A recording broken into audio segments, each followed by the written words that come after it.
Humans are fearful, creepy creatures, and we're all hunted by the fear of being alone. The problem with that fear is that it doesn't become obvious because we are so used to suppressing these fears through validation. And you gotta understand, fear is such an important emotion. Fear grounds you in reality. Fear allows you to see what's important and what's not important. Fear, if you use it properly, it'll guide you towards the right action. Meaning, if you observe that you're gonna die one day and you feel that fear and you're surrounded by your loved ones, for example, you're gonna notice you feel an urge to get closer to them. You're gonna notice that your instincts in the face of fear of losing someone becomes sharper, meaning more grounded in reality. A lot of the times, our over-validation, our constant presence causes them to not feel that reality. Meaning, you might be an important part of their lives. They might be dependent on you. They might love you, but because of your constant presence, constant validation, fear of confronting, fear of never walking away, you never really let them see it. They only see this in your absence. So today we're going to be talking about how absence plays with their emotions 2.0. We made one a few years ago, so I was like, why not make another one, but with a whiteboard, right? Now, we're all hunted by our shadows. And by the way, check out yesterday's video, how silence plays with someone's emotion, because it kind of goes hand in hand with this video, right? It's in the, you could check it out in the description down below. So we're all hunted by one thing in life, right? And that's what? Our shadow, right? And we use others to suppress that shadow in your absence, right? They may be hunted by their shadows, which is what there was insecurities, right? When you're alone, you start to revert to a more insecure version of yourself, right? You start to feel like you're horrible, like nobody loves you. All of those thoughts that this is the truth, a lot of us get into relationships to run away from that. A lot of us get into relationships to run away from that darkness inside of us because maybe trauma and because of those traumas, you never learned how to process it. But we all found a drug that suppresses that. And that's external validation from our friends and from our partners, right? The problem with that external validation is that it causes us to be blind from reality, meaning they might be important to us, but after we get validated consistently by them, we forget that they are important. That's the problem. I mean, and so absence plays with their emotions, not in a negative way, but it grounds them in reality. And so if you are absent and they don't see your true worth, what's really showing you is that inside of them, they don't really value you. Right? And the beauty about it is that this is true. Sometimes this is all you need to do. The problem is that some of you motherfuckers never give people space. You never give people space because you're hunted by your shadow. Right? What you want to be able to do, right, is that you want them to experience this shadow. You know, when I used to work at a drug counselor, as a drug counselor, one of the things that happened a lot is that people forget why they quit their drug. They forget the lows they experienced when they were addicted to their drug, right? And because they forget that, they go back. And then they experience that darkness, that insecurity, that anger, that self-hatred. And once they experience that shadow, they want to go back to being sober. Why? Because naturally, you just forget the negatives. You forget how it is to not have them in your life. So you want them to see that. You want them to feel those insecurities, to feel the impatience, the sadness when you're not there. Because let me tell you something. If they don't feel that, that means there's no feelings for you. Because when you're not there and somebody loves you, they should feel depressed. They better go to therapy. I better shed a tear, motherfucker. I better see tears, or else Father Alex is gonna be pissed off. Let's keep reading with the notes because I'm getting ahead of myself, right? So, Your constant presence can sometimes be irritating. That's the thing. Like, we could be annoying when we like someone. I could be very annoying, right? And so what you want to be able to do is never get to that point. Because when people start to want space from you, it usually happens because a few weeks before that, it never happens in a moment, they felt irritated by your presence. You never want to get to that point. You always want to preemptively withdraw. Always preemptively withdraw, right? So never let them feel this. Always pull away preemptively. And this, honestly, this comes down to you having a life. The truth is, I know a lot of you guys watch this and you guys have no lives. You guys want a strategy, but you guys don't want to fix the problem. The fundamental problem is that y'all just don't have a life that you love. That's the problem. And so you can't be alone. And I'm not asking to create a bunch of Terminators that prefer to be alone rather than have human relationships. I'm asking you guys to learn how to see this as like a fucking switch, right? I'm like fucking Blue's Clues here, man. Like a switch that you could turn on and off. Oh my God, Father Alex is Blue's Clues. Well, man, you know, you go to art school, you better get good at something, right? You want to have that switch, presence and absence, because it's necessary, right? It's completely necessary. If you don't see this as necessary, what that really is that unconsciously you're telling yourself that you don't know how to be happy. And you got to develop self-esteem. And that's why I tell you guys, check out that meditation retreat by going to dharma.org. Or check out my course, Emotional Mastery. Right, it's a course that I created. It's like a condensed version of these retreats. What? Right here.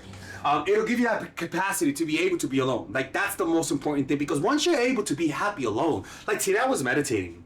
And I was just, and I just felt happy. I felt so at ease with myself, so content with life. And the truth is, I have no reason to be happy. You know, I've gotten used to everything that I've gotten in my life, right? But you just feel a gratitude towards existing. And if you bring that, if a woman, for example, Mike, because if a woman can sense that I am happy alone, she's gonna want to be part of my life. But you can only, you learn how to be happy by being alone, not consistently sucking off the drug of other people's validation, right? Let's keep reading this. I train legs every 2 weeks. Shut up. So the validation you give blinds them of how much they're actually dependent on you. You gotta understand, like I said, validation causes a lack of appreciation. Why? Because we're so hungry for validation. Like, we're all hungry that when we get validation, we just zone out. We just get so high off of it, our ego inflates, and we literally start to feel superior to other things and people. And that could be problematic, especially if you're dealing with the insecure type. Right? So in your absence, they see how little self-esteem they have. Oh my God, Father Alex is laughing. It's true. It's like when women date ugly guys, and then all of a sudden that ugly guy gets a lot of women, right? He thinks that's who he is naturally. It's like, no, dude, you think you've always been like this. But what validation does is that validation has a weird bending of reality of your memories of the past and of the future. When you get validated, you think it's always gonna be there.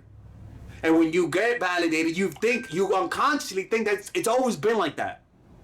Because of just how intense the high is and how it hijacks your memory and hijacks your frontal cortex. So by you giving absence, letting them experience time without you, they see that they're not that happy without you. And if they don't see that, get the fuck out of here. Tell them to find someone else. You want someone to go to therapy because of you. You want somebody to need to talk to Father Alex because they can't take your absence. If they're happy and content without you, you gotta find somebody else. They gotta be able to see and say, what the fuck? Why am I so unhappy? They're not here no more. Why is the house empty? You want them to experience that. It's like the reason why I drew this is because sometimes you just get used to them and you think And one of the things about humans is that if you predicted something long enough and you were correct, you will assume it's always going to be there, and that naturally comes with a lack of appreciation, right? It comes with a lack of appreciation because success and validation to people with low self-esteem creates delusions of reality, because they want to stay in that high because they know they came from a low. And so to keep that high, it takes delusion. Naturally, reality will always bring you down to size. But when you get with reality, you appreciate things more. Right? That's why you gotta be careful with getting with the highly insecure, because they're very difficult to maintain. They're very difficult to keep interested. Not because they're special, but because they're just insecure. Right? So in your absence, they sense how little their self-esteem is. Their brain will target you as a source to bring back those glory days of self-esteem. When you're not there, that dude realized how amazing it was to have you in the morning, for example, right? They realize how amazing it is to wake up to some breakfast, to wake up seeing your face, and they get used to it, and they take it for granted. You need to have some absence. You weren't born with them, right? In an insecure state, through your absence, everyone thinks you're having a great time without them. Now, to the highly insecure, they think you're banging the whole football team. They think you're with someone else. But to the normal insecure, they'll think you're having a great time. And they'll have what they call fear of missing out, which will diminish their present experience, which would then create craving for your validation because you give them that high. That's how they know you're special in their lives, only in your absence. And the beauty about it, another thing, is that it prunes out, right? Imagine this is a tree. It prunes out all of the negative, like these are like branches. It prunes out all of the negative memories. And it only keeps the positive memories, right? Now, what do I mean by that? Is that whenever you recall things and when you're sad or in down or in a low state, those combinations create nostalgia. Nostalgia is a reinterpretation of your past, right? Because you miss it. You start to think how amazing those moments were, when in reality, when you really think about it, they weren't that amazing. But that's what memory does. That's what sadness, depression, and then when you recall the past, it just exaggerates it through contrast. You feel empty, you feel nothing here, and so the way the brain works is through contrast. So whatever it imagines when you're in your most empty state, it imagines it through contrast. Meaning, you feel empty, the fantasy will be intense, insane. Beautiful. Oh my God, that was such a great, crazy time. This is the beauty. If you're content right now, there's no contrast. So all you're gonna recall things as they were. Right? That's why, like, it's very important for you guys to develop good self-esteem, so that whenever you remember things, whenever you remember an act or someone, you don't remember them with an exaggeration, because the low of your sadness, and let's just say this is like your normal state and this is how low you are, will create an equal high in imagination, right? This is why pimps and cult leaders go for people who are really depressed, who have extreme lows, because then they have the capacity to fill that up with the fantasy of me being your salvation, right? But the beauty about it is that the more they love you, the more low they'll have in your absence, and that's totally healthy. Honestly, that's totally healthy, and the natural desire will want to be around you, right? And this is why kids, when you have bad relationship with your parents, sometimes you just need some space. That's why kids, when they move out, a lot of the times they move out with fights. Like, get the fuck out of here, move out. And after a few years of absence, the relationship gets repaired. That's what it does. Like, absence repairs relationships. Absence forgets all of the bad things. Like, it really does. Like, it's that's why they say just wait it out. If you made a mistake with someone and you feel like they may not forgive you, just wait it out. People, and this is for your benefit and for the positive. I mean, for the negative. People forget. People forget. That's why you gotta be careful with people who are the empathetic type, who who who glamorize the past, or people who have a lot of love, or people who fall in love fast. A lot of the times they're just not over their exes. These types of people, they're just transferring over those emotions towards you, and your ego will make you say, oh, it's because of how amazing, how good looking I am. And it's like, nah, man, they're just not over their ex. And because you're getting validation, you think it's because of you, right? And that ex can easily come back, and once that happens, they'll just replace you and they'll go back to their exes, right? Anyway, so this is how absence plays with their emotions, man. Their shadow comes out. Their worst thoughts and fears and insecurities about you will come out. They'll think that everything is happening around them is better than what's happening in the moment. And they'll see you from a bottom up perspective, meaning they'll think everything you're doing is amazing, and they feel so low because absence diminishes them. We're all greater with somebody else that we love, right? When they stop being there, it's like a branch without the tree. They start to shrink. And when that shrinking happens, they'll start to instinctively reach out to you so that they can return to that high, which was your presence. And the beauty about it is that they don't know they're high because you're always there. That's why. Give them that absence. Let them chase. Let them suffer. Let them cry. Let them get my courses, ladies and gentlemen. All right? Anyways, let me know what you guys think about this. By the way, and check out our Patreon. We posted a video about how to gain respect in any situation. So this means work setting, men, women, any type of situation, leadership. Check that video out. We posted it like 3 days ago. So that's a good way to support the channel. And it's a long form video that you guys don't get on YouTube, right? So that's a good way to support the channel. And check out the course Emotional Mastery. It'll teach you guys how to develop that emotional resilience. Take care. Are you needy and creepy? Do you have a tough time coming across confident when you like the person? A lot of the times you just don't know what to do. You have habits and patterns that whenever somebody triggers you, you completely forget what to do the right thing. Well, guess what? I have a course for that. And it's called The Psychological Game of Attraction, Natural Chemistry, and The Feminine Woman. What I call the fundamentals. All of those courses are meant to eradicate and exercise the needy, creepy parts in you through action. Meaning, you do what the videos say, and without a shadow of a doubt, you actually get the results. You'll notice that men call you back more. Men will want more relationships with you. They're gonna be the ones that are needy and creepy. They're gonna be the ones that want something. They're gonna be the ones that are the aggressors in trying to get a relationship out of you. But the problem is that a lot of people just watch 1 or 2 videos and completely forget that there's actually a system. Don't just watch one or two videos. Get the system either by purchasing all of them and get a discount, or purchase them individually. Because a lot of the times just watching one video in isolation, you actually miss the big picture.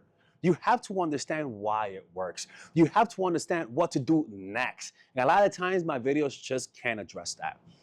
A lot of people, you'll see by the testimonies right here, a lot of people have done what those videos say and they've gotten results.